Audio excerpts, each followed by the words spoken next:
ನಿನ್ನೆ ನಡೆದಂತಹ police inspector ಸಂದೇಶದ ವಿರುದ್ಧ ಹಲವು ಸುಳ್ಳು ಆರೋಪಗಳು ಕೇಳಿ ಬರುತ್ತಿದ್ದು, ಇದು ಮಾಡಿದ ವ್ಯಕ್ತಿ ಬೇರೆ ಯಾರು ಅಲ್ಲ, ನನ್ನ ಸ್ವಂತ ಸಹೋದರಿಯಾದ ಸುಮತಿ ನಾಯ್ಕ. ಇವರ ನಡವಳಿಕೆ ಸರಿಯೇನಿಲ್ಲ. ಇವಳು ನಮ್ಮ ಮರ್ಯಾದೆ ತೆಗಿತಾ ಬರ್ತಾ ಇದ್ದಾರೆ. ಸಮಾಜದಲ್ಲಿ ಬದುಕೋದಕ್ಕೆ ತುಂಬಾ ಕಷ್ಟವಾಗುತ್ತಿದೆ. ಈ ಸಂದೇಶದ ವಿರುದ್ಧ ಇವಳು ಸುಳ್ಳು ಆರೋಪಗಳನ್ನು ಮಾಡುತ್ತಿದ್ದು ನಿಜವಾಗಿ ಇದು ಸುಳ್ಳಾಗಿದೆ. ಇವಳು ಮಡಿವಾಳ ಪೊಲೀಸ್ ಠಾಣೆಯಲ್ಲಿ ಒಂದು ಕೇಸ್ ದಾಖಲಾಗಿದೆ. ವೇಶ್ಯಾವಾಟಿಕೆ ದಂಧೆಯಲ್ಲಿ ಇವಳು ಸಿಕ್ಕಾಕೊಂಡಿದ್ದಾಳೆ. ದಾಖಲೆ ಕೂಡ ನನ್ನಲ್ಲಿದೆ.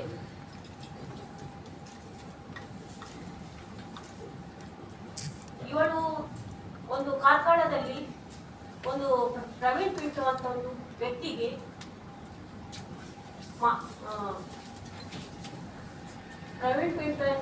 ಎಂಬ ವ್ಯಕ್ತಿಗೆ ಹೊಡೆದು, ಚಪ್ಪಲಿಂದ ಹೊಡೆದು ಗೌರ್ಮೆಂಟ್ ಹಾಸ್ಪಿಟಲ್ ಅಲ್ಲಿ ಅಡ್ಮಿಟ್ ಆಗಿ ಸರ್ಟಿಫಿಕೇಟ್ ಅನ್ನು ಹಿಡ್ಕೊಂಡು ಆ ವ್ಯಕ್ತಿನಲ್ಲಿ ಹೊಡೆದಿದ್ದಾರೆ. ಮಾನನಷ್ಟ ಕೇಸ್ ಹಾಕಿ ಅವರ ಕೈಯಿಂದ 3 ಲಕ್ಷ ರೂಪಾಯಿಯನ್ನು ತೆಗೆದುಕೊಂಡಿದ್ದಾಳೆ. ಅಲ್ಲಲ್ಲಿ ತುಂಬಾ ಕಡೆಯಲ್ಲಿ ಇವಳ ಕೇಸ್ ಇದೆ. ಒಂದು ಕಡೆಯಲ್ಲ, ಮಂಗಳೂರಲ್ಲಿ, ಮೂಡಬಿದ್ರೆಯಲ್ಲಿ, ಬೇಳೂರಲ್ಲಿ, ಕಾರ್ಕಳದಲ್ಲಿ ಎಲ್ಲ ಕಡೆಯಲ್ಲಿ ಇಂಥದ್ದೇ ಕೆಲಸ ಮಾಡ್ತಾ ಇದ್ದಾಳೆ ಅವಳು. ವಿಷಯ ಏನಂದ್ರೆ, ಈ ಇನ್ಸ್ಪೆಕ್ಟರ್ ವಿರುದ್ಧ ಯಾಕೆ ಹೀಗೆ ಮಾಡ್ತಾಳೆ ಅಂದ್ರೆ, ನಮ್ಮ ಕೌಟುಂಬಿಕ ಕಲಹ ನನ್ನ ಮತ್ತು ಗಂಡನ ವಿರುದ್ಧ ಒಂದು ಕಂಪ್ಲೇಂಟ್ ಸ್ಟೇಷನ್ ಅಲ್ಲಿ ಆಗಿತ್ತು. ಮೂಡಬಿದ್ರೆ ಕಳೆದ 25 ಮೇ 9 ತಾರೀಕಿನಂದು ಒಂದು ಅಲ್ಲಿ ಕಂಪ್ಲೇಂಟ್ ದಾಖಲಾಗಿತ್ತು. ಆ ವಿಚಾರಣೆಗೋಸ್ಕರ ನನ್ನ ಗಂಡ ನನ್ನನ್ನು ಕರೆದಿದ್ರು ಸರ್. ಆ ವೇಳೆ ನಾನು ಹೋಗಿದ್ದೇನೆ. ಆಗ ಇವಳಿಗೆ ಬರುವ ಅವಶ್ಯಕತೆ ಇರಲಿಲ್ಲ. ಆದ್ರೂ ಇವಳು ನನ್ನ ಗಂಡನ ಎತ್ತಿಕೊಟ್ಟು ಬಂದಿದ್ದಾಳೆ. ಬಂದು ಅಲ್ಲಿ ಕಾನ್ಸ್ಟೇಬಲ್ ವಿಚಾರಣೆ ಮಾಡ್ತಾ ಇದ್ರು. ವಿಚಾರಣೆ ಮಾಡುವಾಗ, ಯಾಕಮ್ಮ ಹೀಗೆಲ್ಲ ಮಾಡ್ತೀನಿ, ನಿನ್ನ ಅಕ್ಕ ಅಲ್ವಾ, ನಿನ್ನ ಅಕ್ಕನಿಗೆ ಯಾಕೆ ಹೀಗೆ ದ್ರೋಹ ಮಾಡ್ತೀನಿ, ನೀವು ಒಳ್ಳೇದ್ರಲ್ಲಿ ಇರಿ ಅಂತ ಸಮಾಧಾನ ಮಾಡ್ತಾನೆ ಇದ್ರು. ಆದ್ರೂ ಇವಳು ಅಲ್ಲಿ ಕೇಳ್ತಾ ಇರಲಿಲ್ಲ, ರಂಪಾಟ ಮಾಡ್ತಾನೆ ಇದ್ರು. 6 ಗಂಟೆ ಹೊತ್ತಿಗೆ ನಮ್ಮ ಇನ್ಸ್ಪೆಕ್ಟರ್ ಸಂದೇಶ್ ಅವರು ಸ್ಟೇಷನ್ಗೆ ಬರುವಾಗ ಇವಳ ಒಪ್ಪಿ ಕೇಳ್ತಾರೆ. ಒಪ್ಪಿ ಕೇಳಿದಕ್ಕೆ ಕೇಳ್ತಾರೆ, ಯಾರಮ್ಮ ಅವಳು ಗೋಪಿ ಹಾಕಿದ ಹಾಗೆ, ಎಂತ ವಿಷಯ ಅಮ್ಮ ಕೇಳಿ, ಇದು ಗಂಡ ಹೆಣ್ಣಿರದ್ದು. ಸರಿ, ಅದನ್ನು ಸರಿ ಮಾಡಿ ಕೊಡುವ, ಬನ್ನಿ ಮನೆ ಒಳಗೆ ಅಂತ ನಮ್ಮನ್ನು ಹೊರಗಿದ್ದ ಒಳಗೆ ಕರ್ಕೊಂಡು ಹೋಗಲಿಕ್ಕೆ ಸಿದ್ಧರ. ಆ ಟೈಮಲ್ಲಿ ಇವಳು ಎಂತ ಮಾಡಿದ್ರು, ಹೋಗ್ಬೇಡಿ, ಎಲ್ಲಿಗೆ ನೀವು ಕರ್ಕೊಂಡು ಹೋಗುದು, ನೀವು ನ್ಯಾಯ ಇಲ್ಲೇ ಸರಿ ಮಾಡಿಕೊಡ್ಬೇಕು, ಭಾವನನ್ನು ಎಲ್ಲಿಗೆ ಕರ್ಕೊಂಡು ಹೋಗ್ತೀನಿ, ನೀವು ಸರಿ ಮಾಡಿಕೊಡು, ಸಿದ್ದರಾಮಯ್ಯನಲ್ಲಿ ಹೇಳ್ತೇವೆ, ಎಲ್ಲ ರಾಜಕಾರಣಿಯವರೆಲ್ಲ ಹೆಸರುಗಳನ್ನು ಹೇಳ್ತಾ ಅವರ ಹತ್ರ ಧಮಕಿಯಲ್ಲಿ ಇದು ಮಾಡ್ತೀನಿ. ಆಗ ಸರ್ ಹೇಳಿದ್ರು, ಸುಮ್ಮನಿರಮ್ಮ, ನೀನು ತಂಗಿ, ನಿನ್ನ ಅಕ್ಕನಿಗೆ ನೀನು ಯಾಕೆ ಹೀಗೆಲ್ಲ ಮಾಡಿ ಹಿಂಸೆ ಎಲ್ಲ ಕೊಡ್ತೀನಿ, ಅದು ಗಂಡ ಹೆಂಡತಿ ಒಳ್ಳೇದಾದ್ರೆ ನಿಮ್ಗೆ ಒಳ್ಳೇದಲ್ವ ಅಂತ ಹೇಳಿ ಅವ್ರು ನಾವು ಒಳ್ಳೇದಕ್ಕೆ ಬಂದಿದ್ವಿ. ಅಷ್ಟಾಗುವಾಗ ಅವಳ ಮಗ ವಿಡಿಯೋ ಒಂದು ಮಾಡಿದ. ವಿಡಿಯೋ ಮಾಡುವಾಗ ಸರ್ ಏನು ಏನಂದ್ರು, ಅವನ ಕೈಯಿಂದ ಸ್ಟೇಷನ್ ಅಲ್ಲಿ ವಿಡಿಯೋ ಮಾಡೋ ಅವಶ್ಯಕತೆ ಇಲ್ಲ, ಅದು ಮೊಬೈಲ್ ತಗೊಳ್ಳಿ ಅಂತ ಹೇಳಿ ಪೊಲೀಸ್ನವರು ಮೊಬೈಲ್ ತಗೊಳ್ಳಿಕ್ಕೆ ಹೋಗುವಾಗ ಎಂತಾಯ್ತು, ಇವಳು ಚಪ್ಪಲಿಯಿಂದ ಪೊಲೀಸಿಗೆ ತೆಗೆದು, ಚಪ್ಪಲಿ ತೆಗೆಯುವಾಗ ಅವಳ ಮಗ ಎಂತ ಮಾಡಿದ, ನಾನು ಹೇಳಿದ ಅವಾಗ, ಸರ್ ಅವಳು ವೇಶ್ಯಾವಾಟಿಕೆ ದಂಧೆ, ಅವಳು ಸರಿ ಇಲ್ಲ ಸರ್, ಎಲ್ಲರಿಗೂ ಹೊಡೆಯುದು ಒಂದೇ ಕೆಲಸ ಇವಳಿದು, ಆದ್ರೆ ಸರ್ ದಯವಿಟ್ಟು ಸರ್ ಅವಳಿಗೆ ಏನಾದ್ರು ಮಾಡಿ ಸರ್ ಅಂತ ನಾನು ಹೇಳುವಾಗ, ಅವಳ ಮಗ ಬಂದು ನನಗೆ ಹೊಡಿಲಿಕ್ಕೆ ಬಂದ. ಮಗ ಹೊಡಿಲಿಕ್ಕೆ ಬರುವಾಗ ಆ ಇನ್ಸ್ಪೆಕ್ಟರ್ ಏನ್ ಮಾಡಿದ್ರು, ಇವನನ್ನು ತಡೆದು 2 ಪೆಟ್ಟು ಕೊಟ್ಟು ರೂಮಲ್ಲಿ ಒಳಗೆ ಕೂರಿಸಿದ್ರು. ಅದೇ ಗ್ರೆಜ್ಜಿನ್ ನನ್ನ ಮಗನಿಗೆ ಕೊಟ್ಟರೆಂಬ ಗ್ರೆಜ್ಜಿನಿದವಳು 1 ವರ್ಷದಿಂದ ಆ ಇನ್ಸ್ಪೆಕ್ಟರ್ಗೆ ಇಲ್ಲ ಸಲ್ಲದ ಆರೋಪಗಳನ್ನು ಮಾಡಿಕೊಂಡು 1 ವರ್ಷದಿಂದ ಅವಳು ಅಧಿಕಾರದಿಂದ ಕೆಳಗೆ ಇಳಿಸಬೇಕು ಅಂತ ಹಠದಿಂದ ಅವಳು ಹೀಗೆಲ್ಲ ಮಾಡ್ತಿದ್ದಾಳೆ. ಇದು ನಿಜವಾಗಿ ಸುಳ್ಳು. ಆ ಇನ್ಸ್ಪೆಕ್ಟರ್ ನಮ್ಮ ಈ ಜಂಜಾಟದಲ್ಲಿ, ನಮ್ಮ ತಂಗಿ ಮತ್ತು ಅಕ್ಕನ ಗಲಾಟೆಯಲ್ಲಿ ಅವರು ನ್ಯಾಯಪಡಿಸಕ್ಕೆ ಬಂದದ್ದೇ ತಪ್ಪ. ಅವರು ನ್ಯಾಯಪಡಿಸಿ ಬಂದದಕ್ಕೆಲ್ಲ ಹೀಗೆಲ್ಲ ಮಾಡಿದ್ರೆ ಯಾವ ನ್ಯಾಯ ಸರ್? ಏನಾದ್ರೂ ಮಾಡಿ ಅವಳಿಗೆ ಎಂತಾದ್ರೂ ಮಾಡಿ ಸರ್, ಒಂದು ನ್ಯಾಯ ನಮಗೆ ಕೊಡಿಸಲೇಬೇಕು.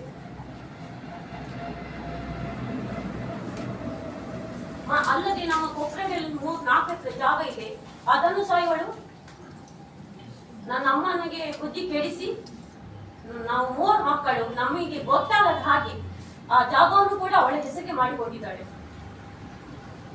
ಎಲ್ಲ ಹಾಗೆ ಅವಳಿಗೆ ನನ್ನಲ್ಲಿ ಈಗ ಈ ಜಾಗಕ್ಕೆ ಬರ್ತಾಳೆ ಅಂತ ನನ್ನ ಮಗನನ್ನು ಸಹ ಹೇಳ್ಕೊಂಡಿದ್ದಾಳೆ ಅವಳಿಗೆ. ನನ್ಗೆ ಇದು ಗತಿ ಇಲ್ಲದಾಗೆ ಆಗಿದೆ, ನನಗೊಂದು ನ್ಯಾಯ ಕೊಡಿಸಿ, ದಯವಿಟ್ಟು ನನಗೆ ನ್ಯಾಯ ಕೊಡಿಸ್ಬೇಕು. ದಯವಾಗಿ ನಾನು ನಿಮ್ಮಲ್ಲಿ ಕೇಳಿಕೊಳ್ತೇನಂದ್ರೆ ನನಗೊಂದು ದಯವಿಟ್ಟು ನ್ಯಾಯ ಕೊಡಿಸ್ಬೇಕಂತ ನಾನು ನಿಮ್ಮಲ್ಲಿ ಕೇಳಿಕೊಳ್ತೇನೆ. ಇದರಲ್ಲಿ ನಿಮ್ಗೆ ನ್ಯಾಯ ಬರ್ಲಿಕ್ಕೆ ಏನುಂಟು? ನಿಮ್ಗೆ ಸಂಬಂಧ ಕೊಡೋದಿಲ್ಲ ಅಲ್ಲ, ಆ ಇನ್ಸ್ಪೆಕ್ಟರ್ ಆಗ್ಲಿ ಈ ಪ್ರಕರಣ ಆಗ್ಲಿ ನಿಮ್ಗೆ ನ್ಯಾಯ ಯಾಕೆ ಬರಬೇಕು? ನಿಮ್ಗೆ ನ್ಯಾಯ ಕೊಡ್ಬೇಕನ್ನಂತ ಇದು ಇಲ್ಲ ಅಲ್ಲ, ನಿಮ್ಮ ಸಂಬಂಧ ಬರೋದಿಲ್ಲ ಅಲ್ಲ ಈ ಪ್ರಕರಣದಲ್ಲಿ. ಇದು ನಮ್ಮ ಸಮಸ್ಯೆ, ನನ್ನ ಅಕ್ಕ ತಂಗಿಯ ಸಮಸ್ಯೆ. ಆ ಪೊಲೀಸರನ್ನು ಯಾಕೆ ಬಲಿಪಶು ಮಾಡ್ಬೇಕು? ಅವ್ರು ಎಂತಕ್ಕೆ ಬಂದಿದ್ದಾರೆ? ಅವ್ರಿಗೆ ನ್ಯಾಯ ಕೊಡಿಸಿದ್ರು ತಪ್ಪ ನಮ್ಗೆ ಅಲ್ಲ. ಅಂದ್ರೆ ನಿಮ್ಗೆ ನ್ಯಾಯ ಕೊಡಿಸ್ಬೇಕು ಅನ್ನೋ ಪ್ರಶ್ನೆ ಬರುವುದಿಲ್ಲ ಇದರಲ್ಲಿ. ನೀವು ಇದರಲ್ಲಿ ಥರ್ಡ್ ಪಾರ್ಟಿ ಆಗಿರೋದ್ರಿಂದ ನೀವು ಇನ್ನೊಬ್ಬರಿಗೆ ನ್ಯಾಯ ಕೊಡ್ಬೇಕಂತೇಳಿ ನೀವು ಹೇಳ್ಬೋದಷ್ಟೇ ವಿನಃ ನಿಮ್ಗೆ ಇದರಲ್ಲಿ ಪಾತ್ರವೂ ಇಲ್ಲ, ನಿಮ್ಗೆ ನ್ಯಾಯ ಕೊಡ್ಬೇಕಂತ ಯಾರ ಅವಶ್ಯಕತೆ ಬರುವುದಿಲ್ಲ ಅದರಲ್ಲಿ. ನನ್ನ ಮಗನನ್ನು ಹಿಡ್ಕೊಂಡು ಇಲ್ಲ ಸರ್ ಅಲ್ಲಲ್ಲಿ ಕೇಸ್ ಮಾಡ್ತಾ ಇದ್ದಾರೆ ನನ್ನ ಮೇಲೆ, ಆ ಇನ್ಸ್ಪೆಕ್ಟರ್ ಮೇಲೆ ಮಾಡ್ತಾ ಇದ್ದಾಳೆ. ಅದಕ್ಕೆ ಒಂದು ಎಂತಾದ್ರೂ ಕಡಿವಾಣ ಹಾಕ್ಬೇಕು. 1 ವರ್ಷದಿಂದ ಮಾಡ್ತಿದ್ದಾಳೆ. ನಾನು ಕುಕ್ಕೆ ಹೋಗಿದ್ದೇನೆ ಅವಳಿಗಾಗಿ, ಸಮಾಜದಲ್ಲಿ ತಲೆ ಎತ್ತಲಿಕ್ಕಿಲ್ಲ ನನಗೆ. ಆ ರೀತಿ ಮಾಡಿದ್ದಾಳೆ ಅವಳು. ಗಂಡ ನನ್ನೊಟ್ಟಿಗಿದ್ದಾರೆ, ಮಗ ಅಲ್ಲಿದ್ದಾನೆ. ಗಂಡ 3 ತಿಂಗಳು ಅವಳೊಟ್ಟಿಗೆ ಇದ್ದು ಅವಳ ನಡವಳಿಕೆ ಚರಿತ್ರೆಯನ್ನು ನೋಡಿ ಅವ್ರು ಹೆದರಿಸಿ ಓಡಿ ಬಂದಿದ್ದಾರೆ. ಅಲ್ಲಿ ಇಲ್ಲ ಸಲದ ಘಟನೆ ನಡೆದು ಹೋಗಿದ್ದಾರೆ. ನಿಮ್ಮ ಮಗ ಎಲ್ಲಿ? ಮಗ ಅವಳೊಟ್ಟಿಗಿದ್ದಾನೆ. ಅವರಿಗೆ ಮದುವೆ ಆಗಿ ಇಲ್ಲ ಸರ್, 17 ವರ್ಷದ ಹುಡುಗ. ಅಲ್ಲ, ನಿಮ್ಮ ತಂಗಿಗೆ ಮದುವೆ ಆಗಿ ಮದುವೆಗೆ ಗಂಡ ತೀರು ಹೋಗಿದ್ದಾನೆ. ಅವಳಿಗೆ ಇದೇ ವಹಿವಾಟು. ಅವಳು ಜಾಗದಲ್ಲಿ ಗಂಧದ ಮರ ಇಟ್ಟಿದ್ದಾಳೆ. ಒಂದು 75 ಲಕ್ಷದ ಮನೆ ಕಟ್ಟಿದ್ದಾಳೆ. ಅದು ಅವಳಿಗೆ ನಿಜವಾಗಿ ಸ್ವಂತ ಕೆಲಸ ಏನಿಲ್ಲ. ಅವಳಿಗೆ ಎಲ್ಲಿಂದ ಹಣ ಬರ್ತದೆ ಎಲ್ಲ ವಿಚಾರಣೆ ಮಾಡ್ಬೇಕು. ಸ್ವಂತ ಉದ್ಯೋಗ ಅಂತ ಏನಿಲ್ಲ ಅವಳಿಗೆ. ತೀರಿ ಹೋಗಿ ಒಂದು 3 ವರ್ಷ 4 ವರ್ಷ ಆಗ್ತಾ ಬಂತು. ಅವನು 1 ವರ್ಷದಿಂದ ಅಲ್ಲಿದ್ದಾನೆ. ಮಗನೆಲ್ಲ ನೀವು ಕರೆದ್ರೆ ಏನ್ ಹೇಳ್ತಾನೆ ಮಗ? ಅವಳಿಗೆ ಬೇಕಾದಾಗೆ ಕೊಡ್ತಾಳೆ. ನನ್ನಲ್ಲಿ ಹಣ ಇಲ್ಲ, ನಾನು ಬಟ್ಟೆ ಅಂಗಡಿಗೆ ದುಡ್ಡು ಕೆಲಸ ಮಾಡಿದ್ದು. ನನ್ಗೊಂದು 10-12 ಸಾವಿರ ಮತ್ತೆ ಅಪ್ಪ ಜೊತೆಲೆ ಅವ್ರ ಜೊತೆ ಇದ್ದಾಗ ಹೌದು ಅಪ್ಪ ಮಾತ್ರ ಬಂದ್ರು, ಮಗನೇ ಯಾಕೆ ಮಗನನ್ನು ಕರ್ಕೊಂಡು ಬರ್ಲಿಕ್ಕೆ ಮಗ ಕೇಳಿಲ್ಲಲ್ಲ, ಬರುದಿಲ್ಲ ಅಂತೇಳಿ ಇವಳು ಹೋಗಿದ್ದು ಬಿಡ್ಲಿಲ್ಲಲ್ಲ ಮೇಡಮ್. ಏನ್ ಮಾಡುದು? ಇವ್ರಿಗೆ ಹೇಳ್ಕೊಂಡು ಬರುವಷ್ಟು ಇವರಿಗೆ ಧೈರ್ಯ ಇಲ್ಲ. ಅಂದ್ರೆ ಅವರು ಹುಷಾರಿಲ್ಲದ ಹಾಗೆ ಆಗಿದ್ದಾರೆ. ಒಂದು ಸೈಡ್ ಹೋಗಿತ್ತು ಅವರಿಗೆ ಕಳೆದ 24 ಡಿಸೆಂಬರ್ ಅಲ್ಲಿ. ಕೇಸ್ ಬಗ್ಗೆ ಹೇಳೋಣ. ನಿಮ್ಮ ಗಂಡ ಹೆಂಡಿರ ಜಗಳದಲ್ಲಿ ಅವಳು ಬರ್ಬೇಕಂತ ಏನಿಲ್ಲ. ಅವಳಿಗೆ ಇನ್ಸ್ಪೆಕ್ಟರ್ ಹೆಂಡತಿಯನ್ನು ಅವ್ರು ಇಟ್ಕೊಂಡಿದ್ದಾರೆ ಅಂತ ಒಂದು ಸುದ್ದಿ ಮಾಡ್ತಾ ಇದ್ದಾರೆ. ಹೌದು, ಅದು ಏನು? ಅದು ಹೌದೇ. ಅವಳು 3-4 ತಿಂಗಳ ತನಕ ಅಲ್ಲೇ ಇದ್ರು. ಬಿಡ್ಲೇ ಇಲ್ಲ ಅವಳು ಹೋಗಿದ್ದು ಬರ್ಲಿಕ್ಕೆ ನನ್ನ ಗಂಡನಿಗೆ. ಇನ್ಸ್ಪೆಕ್ಟರ್ ಬಗ್ಗೆ ಅಪವಾದ ಇದೆಯಲ್ಲ. ಇನ್ಸ್ಪೆಕ್ಟರ್ ಬಗ್ಗೆ ಅಪವಾದ ಸರ್ ನನ್ನ ಮೇಲೆ, ನನ್ನ ಕೇಸಿಗೆ ಅವರು ಇದು ಮಾಡಿದ್ದಾರೆ. ಏನು ಅವರಲ್ಲಿ ಇದು ತನಿಖೆ ಮಾಡ್ತಾ ಇದ್ದಾರೆ. ಅದಕ್ಕೋಸ್ಕರ ಅವರ ಮೇಲೆ ಹಾಗೆ ಅವರನ್ನು ಕೆಳಗಿಳಿಸ್ಬೇಕಂತ ಹೇಳಿ ಅಷ್ಟೇ, ಮತ್ತೇನಿಲ್ಲ. ಅವ್ರು ಏನು ಮಾಡಿಲ್ಲ, ಒಳ್ಳೆ ಮನುಷ್ಯರೇ ಅವರು. ಆ ಅಪವಾದ ಸುಳ್ಳು. ಅವರು ಏನು ಮಾಡಿಲ್ಲ. ಅವರು ನಮಗೆ ನ್ಯಾಯ ಕೊಡಿಸಿದ ತಪ್ಪ. ಅಂದ್ರೆ ನಿಮ್ಗೆ ಹೇಳುವಂತದ್ದು ನಿಮ್ಮ ಪ್ರಕರಣದಲ್ಲಿ ಅವರು ಯಾವ ರೀತಿ ವರ್ತಿಸಲಿಲ್ಲ ಅಂತ. ನೀವು ಏನು ಮಾಡ್ಲಿಲ್ಲ ಅಂತ ನೀವು ಯಾವ ಆಧಾರದಲ್ಲಿ ಹೇಳ್ತೀರಿ? ನಿಮ್ಮ ಹತ್ರ ಏನ್ ಸಾಕ್ಷ್ಯ ಇದೆ? ಮತ್ತೆ ನೀವು ಈ ಪ್ರಕರಣದಲ್ಲಿ ಇನ್ಸ್ಪೆಕ್ಟರ್ ಪರವಾಗಿ ನೀವು ಇಷ್ಟು ವಾದ ಮಾಡ್ಬೇಕಾದ್ರೆ ನಿಮ್ಗೆ ಇದರಿಂದ ಏನು ಉಪಯೋಗ? ಅಲ್ಲ ನಾ ಕೇಳ್ತಾ ಇರೋದು, ನೀವು ಏನು ಮಾಡ್ಲಿಲ್ಲ ಅಂತ ನಿಮ್ಮ ಹತ್ರ ಏನ್ ಸಾಕ್ಷ್ಯ ಇದೆ ಅಂತ ಕೇಳುದು ಅಲ್ವಾ? ನಿಮ್ಮ ಪ್ರಕರಣದಲ್ಲಿ ಆಗ್ಲಿಲ್ಲ, ನನ್ನ ಪ್ರಕರಣದಲ್ಲಿ ಆಗ್ಲಿಲ್ಲ ಅಂತ ಹೇಳ್ಬೋದು. ಇನ್ನೊಬ್ಬರ ಪ್ರಕರಣದಲ್ಲಿ ಆಗಿದೆ ಇಲ್ವಾ ಅಂತ ಹೇಳಿ ನಿಮ್ಗೆ ಹೇಳಲಿಕ್ಕೆ ಸಾಕ್ಷಿ ನಿಮ್ಮ ಹತ್ರ ಇಲ್ಲ ಅಲ್ವಾ? ನನ್ನ ವಿಷಯ ಅಷ್ಟೇ ಹೇಳಬಲ್ಲೆ. ಹೌದು, ಅದನ್ನ ಹೇಳಿ. ನನ್ನ ವಿಷಯ ಮಾತ್ರ ಹೇಳಬಲ್ಲೆ, ಬೇರೆ ಬೇರೆ ವಿಷಯಕ್ಕೆ ನಾನು ಹೋಗುದಿಲ್ಲ. ನನ್ನ ತಂಗಿ ಅಂತೂ ಸರಿ ಇಲ್ಲ. ಅವ ಆ ಸಂತ್ರಸ್ತ ಇಬ್ಬರನ್ನು ಹಿಡ್ಕೊಂಡು ಇವಳ ಗ್ಲೇಜನ್ನು ಅವರನ್ನು ಹಿಡ್ಕೊಂಡು ಬೆಂಗಳೂರಲ್ಲಿ ಈ ರೀತಿ ಎಲ್ಲ ಮಾಡ್ತಿದ್ದಾಳೆ ಸರ್. ಅದು ನನಗೆ ಗೊತ್ತಿಲ್ಲ. ಅದು ಸಂತ್ರಸ್ತೆ ಬೇರೆ ಸಂಬಂಧಿಕರ ಮನೆ. ನೀವು ಅಬ್ಸರ್ವೇಷನ್ ಮಾಡಿ, ಒಂದು ಗೇಟ್ ಲಾಕ್ ಆಗಿತ್ತು. ಗೇಟ್ ಲಾಕ್ ಆದಾಗ ಇವರು ಸಿಟ್ಟಾಗಿ ಹೊರಗಡೆ ಹೋಗಿರ್ತಾರೆ. ಜಂಪ್ ಆಗಿ ಆ ಸಿಟ್ಟಲ್ಲಿ ಕಾರ್ ಹೋಗಿತ್ತು. ಈ ವಿಡಿಯೋ ನೋಡಿರ್ಬೋದು. ಅದೇ ನೆಕ್ಸ್ಟ್ ವಿಡಿಯೋ ನೋಡಿ, ಸೇಮ್ ಪ್ಲೇಸ್. ಒಂದು ಫುಟೇಜ್ ಈ ಥರ ಇದೆ, ಒಂದೊಂದು ಫುಟೇಜ್ ಈ ಥರ ಇದೆ. ಯೂನಿಫಾರ್ಮ್ ಹಾಕೊಂಡು ಅವರ ರಿಲೇಟಿವ್ ಮನೆ ಅದು ಆ್ಯಕ್ಚುಲಿ. ಆ ಹೆಂಗ್ಸ್ ಮೀಡಿಯಾಗೆ ಬಂದಿಲ್ಲ, ಅವ್ರ ತಂಗಿ. ಈ ಕ್ರೈಸ್ತರ ಸಮುದಾಯದಲ್ಲಿ ನೀವು ಕ್ರೈಸ್ತದಲ್ಲಿ ನೋಡಿರ್ಬೋದು, ಏನಾದರೂ ಖುಷಿ ವಿಷಯ ಆದಾಗ, ಮದುವೆ ಸಮಾರಂಭ, ಬರ್ತ್ಡೇ ಇದ್ದಾಗ ಈ ಥರ ಕೈ ಇಟ್ಕೊಂಡು ಸ್ವಲ್ಪ ಡ್ಯಾನ್ಸ್ ಆಡೋದು ಇದ್ದೇ. ಅದನ್ನೇ ನಾವು ಕಂಪೇರ್ ಮಾಡೋದು ತಪ್ಪಾಗುತ್ತೆ. ಕಾಮುಕನ ವರ್ಡ್ ಯೂಸ್ ಮಾಡೋದು ತಪ್ಪಲ್ಲಿ. ಆದ್ರೆ ಅದು ಅಡಿಗೆ ಮನೆಯಲ್ಲಿದ್ದ dance. ಹೌದು ಮೇಡಮ್, ಅಡಿಗೆ ಮನೆಯಲ್ಲಿ dance ಕೈಯಲ್ಲಿ ಬಾಟ್ಲಿ ಇದೆ, ನೀರು ಬಾಟ್ಲಿ, ನೀರು ಗ್ಲಾಸ್, ನಾಟಕ ಇದು ಅಲ್ಲ, ಡ್ರಿಂಕ್ಸ್ ಇಲ್ಲ. ನೀವು ಕ್ರೈಸ್ತ ಸಮುದಾಯದ ಹೇಳಿದಕ್ಕೆ ಹೇಳ್ತಾ ಇರೋದು. ಆ ಸಮುದಾಯದಲ್ಲಿ ಎಲ್ಲಿ ಡ್ಯಾನ್ಸ್ ಮಾಡ್ಬೇಕು ತಂಗಿ ಇರ್ಬೋದಲ್ಲ, ತಂಗಿ ಜೊತೆ ಖುಷಿಯಿಂದ ತಂಗಿ ಜೊತೆ ಮಾತಾಡಿರ್ಬೋದಲ್ಲ. ನಾವು ರಾಜ್ಯಾಧ್ಯಕ್ಷರು ಸುವರ್ಣ ಕರ್ನಾಟಕ ರಾಜ್ಯ ಸಮಿತಿ ಕಲಿತಾ ಇರೋದು. ನಮ್ದು ಇಡೀ 7 ಜಿಲ್ಲೆಯಲ್ಲಿ ಇದೆ. ಈ ಮೂಡುಬಿದ್ರೆಯಲ್ಲಿ ಮದುವೆ ಆಗಿ ಇಲ್ಲೊಂದು ಸಮಾಜ ಸೇವೆಗಳು ಮಾಡ್ತಾ ಮೂಲತಃ ಬೆಂಗಳೂರು ಇಲ್ಲಿ ಮದುವೆ ಆಗಿರ್ತದೆ. ಕಳೆದ 3 ವರ್ಷದಿಂದ ಈ ಮೂಡುಬಿದ್ರೆಯಲ್ಲಿ ಇದ್ದಿದ್ದು. ಇಲ್ಲಿ ಏನು ಆಗಬಹುದು ನಮ್ಮ ಅಬ್ಸರ್ವೇಷನ್ ಇದೆ. ಬಟ್ ಅದೇ ರೀತಿ ಅದೇ ಅಧಿಕಾರಿಗೆ ಸಿದ್ದರಾಮಯ್ಯ ಅವರಿಂದ ಅವಾರ್ಡ್ ಬಂತು. ಯಾಕೆ ಬಂತು? ಈ ಥರ ವ್ಯಕ್ತಿ ಯಾಕೆ ಕೊಡ್ತಾರೆ? ಮತ್ತೆ ಅದರಲ್ಲಿ ಅಲೆಗೇಷನ್ ಮಾಡಿದರೆ ಸಿದ್ದರಾಮಯ್ಯ ಅವ್ರಿಗೆ ಲಂಚ ಕೊಟ್ಟು ಅದರಲ್ಲಿ ಸುಳ್ಳಲ್ವಾ? ಈಗ ನಾನು ಅರ್ಜಿ ಕೊಟ್ಬಿಟ್ರೆ ನೀವು ಅಪರಾಧ ಆಗ್ತೀರಾ? ಆ ಕಾಮುಕನ ವರ್ಡ್ ಯೂಸ್ ಮಾಡೋದು ತಪ್ಪಾಗುತ್ತೆ. ಅವ್ರೇನು ಬೆತ್ತಲೆ ಕಾಣಿಸಿದಾರಾ? ಹೇಳಿ, ಬೆತ್ತಲೆ ಕಾಣಿಸಿದಾರಾ? ಒಂದು ಹೆಂಗಸ್ರ ಜೊತೆ ಇದ್ದಾರಾ? ಪುಟ್ಟೇಜ್ ನೋಡಿ ಸ್ವಲ್ಪ ಅಬ್ಸರ್ವೇಷನ್ ಮಾಡಿ. ಒಂದು ಅಣ್ಣ ತಂಗಿ ಜೊತೆ ಇರ್ಬೋದು, ಅಣ್ಣ ತಂಗಿ ಜೊತೆ ಗಾಡಿಲಿ ಹೋದ್ರೆ ಅಂದ್ರೆ ಮಿಸ್ಅಂಡರ್ಸ್ಟ್ಯಾಂಡಿಂಗ್ ಮಾಡೋಕ್ಕಾಗುತ್ತಾ? ಅವರು ನಿಮಗೆ ಕ್ಲಾರಿಟಿ ಬೇಕಂದ್ರೆ ಮೂಡುಬಿದ್ರೆ ಸುತ್ತಮುತ್ತ ರೌಂಡ್ ಅಪ್ ಮಾಡಿ ಎಲ್ಲಾದ್ರೂ ಪ್ರಯತ್ನ ಕೇಳಿ, ಅವ್ರ ಬಗ್ಗೆ ಕೇಳ್ತಾರೆ. ಕಳೆದ 3 ವರ್ಷದ ಹಿಂದೆ ಈ ಮೂಡುಬಿದ್ರೆ ಯಾವ ಥರ ಇತ್ತು? ಯಾವಾಗ ನೋಡು ಗಲಾಟೆ, ದಂಧೆಗಳು, ಗಾಂಜಾ ಇದು ಈಗ ಇಷ್ಟು ನೀಟಾಗಿದೆ ಅಂದರೆ ಅದಕ್ಕೆ ಕಾರಣ ಇವರೇ ಅಲ್ವಾ? ಇಂಥ ಅಧಿಕಾರಿ ಬಗ್ಗೆ ಯಾಕೆ ಸುಳ್ಳು ಆರೋಪ ಮಾಡೋದು? ನೀವು ಮೂಡುಬಿದ್ರೆಗೆ ಬಂದು 3 ವರ್ಷ ಆಯ್ತು. ನಾನು ಮದುವೆ 12 ವರ್ಷ ಸ್ಟೇ ಆಗಿರೋ 3 ವರ್ಷದಿಂದ ಇಲ್ಲೇ ಸ್ಟೇ ಆಗಿದ್ದೀನಿ. ನೀವು ಬಂದ್ಮೇಲೆ ಚೆನ್ನಾಗಿದೆ ಮೂಡುಬಿದ್ರೆ ಅಂತೀರಿ. ನಾನು ಬರೋಕ್ ಮುಂಚೆ 1 ವರ್ಷ ಮುಂಚೆ ಗಲಾಟೆಗಳಿತ್ತು. ಗಾಂಜಾ ಇದು, ಹುಡುಗರದು ಒಟ್ರಾಸ್ಗಳು, ಗಾಡಿ ರೌಡಿಸಮ್ ಥರ ಇತ್ತೀನಿ.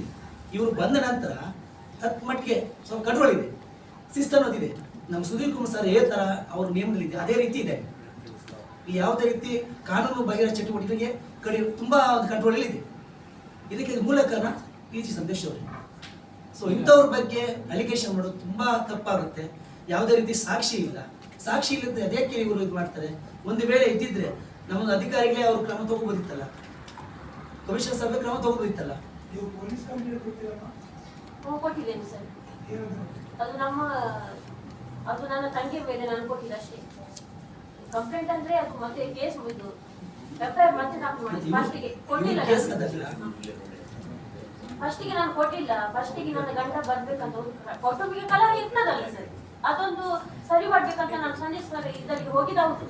ಅವ್ರು ಸಾರಿ ಮಾಡಿ ಕೊಡೋ ಇದ್ರೆ ಇರುವಾಗ ಹೇಳು ಅಲ್ಲಿ ವಿಟ್ಲಿಗೆ ಪ್ರವೇಶ ಮಾಡಿದ್ದು ಯಾಕೆ ಸರ್? ಅವ್ರು ಯಾಕೆ ಬಂದಿದ್ದಲ್ಲಿ ಬಂದದ್ದು ತಪ್ಪಲ್ವ ಸರ್? ಇದರಲ್ಲಿ ಮಹಿಳಾ ಆಯೋಗ ಹೋಮ್ ಮಿನಿಸ್ಟರ್ಗೆಲ್ಲ ಕಂಪ್ಲೇಂಟ್ ಕೊಟ್ಟಿದ್ದಾರೆ ಒಬ್ಬರು ಮಹಿಳೆ. ಅದರಲ್ಲಿ ಒಂದು 7-8 ಪುಟ ಇದೆ, ನಿಮ್ಗೆ ನೋಡಿರ್ಬೋದು. ತುಂಬಾ ವಿಚಾರಗಳು ಇದೆ, ಬೇರೆ ಬೇರೆ ಮಹಿಳೆಯರ ಹೆಸರು, ಅವರ ನಂಬರ್. ಸರ್, ಆ ಮಹಿಳೆಯರು ನೋಡಿ ಒಂದೇ ಕಡೆ ಮಹಿಳೆ. ಈಗ ಅಲ್ಲಿ ಅದರ ವಿಷಯದಲ್ಲಿ ನೀವು ನಿನ್ನೆ ನೋಡಿರ್ಬೋದು ಆ ನ್ಯೂಸಲ್ಲಿ.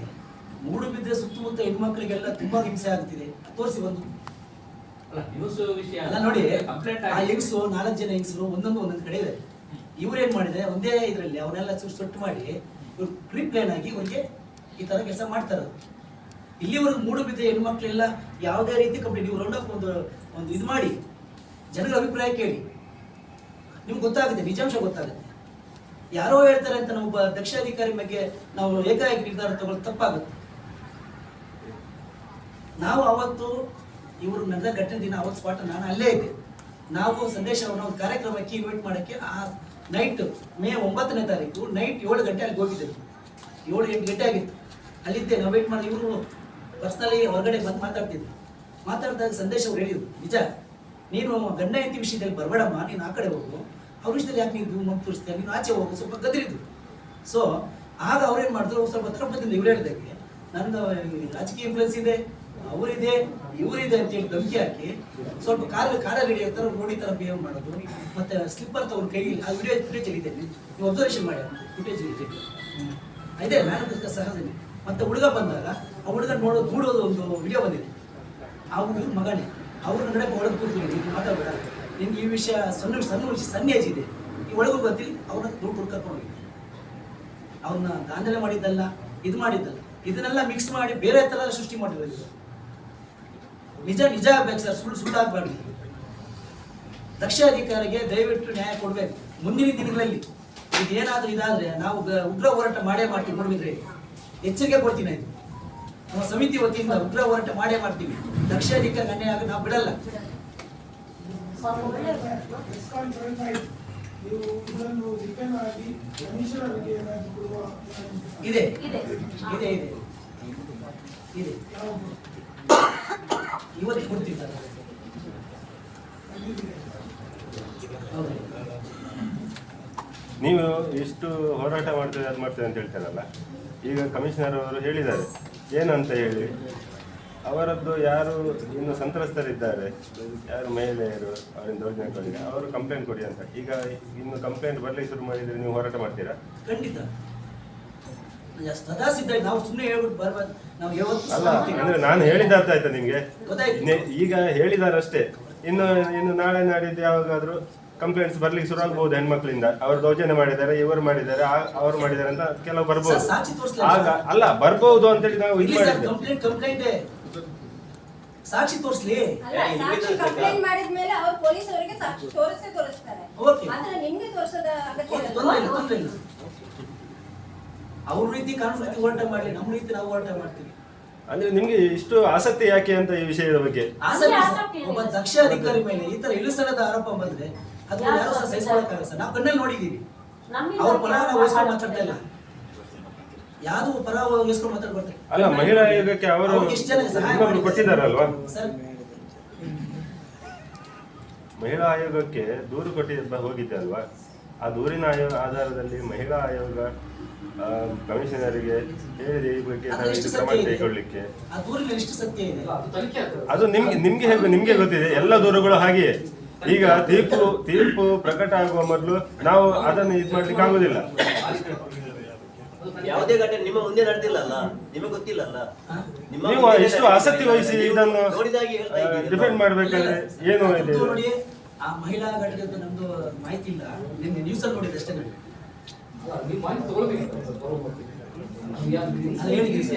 ನೀವು ಉಳಿದದನ್ನು ಹೇಳ್ತೀರಿ, ಈ ಮಾಹಿತಿ ನಿಮಗೆ ಸಿಗುದಿಲ್ವಾ? ಅಲ್ಲ, ನಾನು ಮೂಡುಬಿದ್ರೆ ಆಗಿರೋದು ಮಾತ್ರ ಮಾತಾಡ್ತಾರೆ. ನೀವು ನೇರವಾಗಿ ಅವರನ್ನು ನೋಡಿದಾಗೆ ಒಟ್ಟಿಗಿದ್ದಾಗೆ ಮಾತಾಡ್ತೀರಲ್ಲ. ನೀವು ದಶಕಗಳಿಂದ ಒಟ್ಟಿಗೆ ಇದ್ದಿದ್ದಾಗಿ ಮಾತಾಡ್ತಿದ್ದೀರಿ. ನಿಮ್ಗೆ ಅಷ್ಟು ಅವಶ್ಯಕತೆ ಏನು ಅಂತ? ಈಗ ಅವರ ಬಗ್ಗೆ ಆರೋಪ ಬಂದಿರುವಂತದ್ದು ಅದಕ್ಕೆ ಮಾಡ್ತಾರೆ ಅಂತ ಹೇಳಿದ್ದಾರೆ. ಇದರ ನಡುವೆ ನೀವು ಅವರನ್ನು ಸಮರ್ಥನೆ ಮಾಡ್ತಾ ಇದ್ದೀರಿ. ಸಮರ್ಥನೆ ಸರ್, ಇರೋ ವಿಷಯ ಹೇಳ್ತಾ ಇದ್ದೀನಿ. ಸಮರ್ಥ ಇಲ್ಲ. ಈಗ ಆರೋಪ ಮಾಡ್ತಾ ಇದ್ದಾರೆ. ಈ ತರ ಆಗಿದೆ. ನನಗೆ ಆಗ್ಲಿ, ಖಂಡಿತ ಆಗ್ಬೇಕು. ಸಂಜೆ ಸರ್ ಅಲ್ಲ, ನಾವು ಹೋಗ್ತೀವಿ ಸರ್, ಕರೆಕ್ಟ್ ಮಾಡ್ಕೊಂಡಿದ್ದೀವಿ. ಹೋಗ್ತೀವಿ, ಕೊಡ್ತೀವಿ. ಯಾರು ನ್ಯಾಯ ತಪ್ಪಿಸಿದ ಶಿಕ್ಷಿಸಿದ್ದೀವಿ.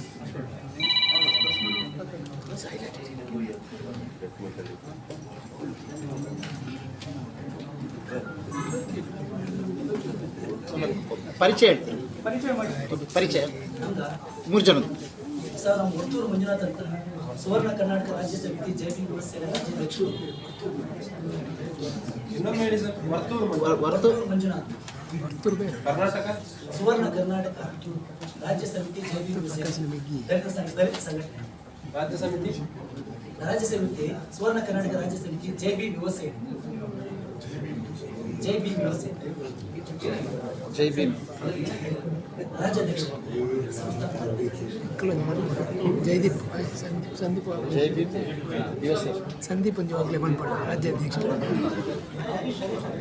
ನಮ್ಮ ಕಮಿಟಿ ಸದಸ್ಯರು ಹರೀಶ್ ನಿಮ್ಮನ್ನೊಂದು ಅಧ್ಯಕ್ಷ ಮಾಡಬೇಕು. 4 ಸಂಘಟನೆ ಸದಸ್ಯ.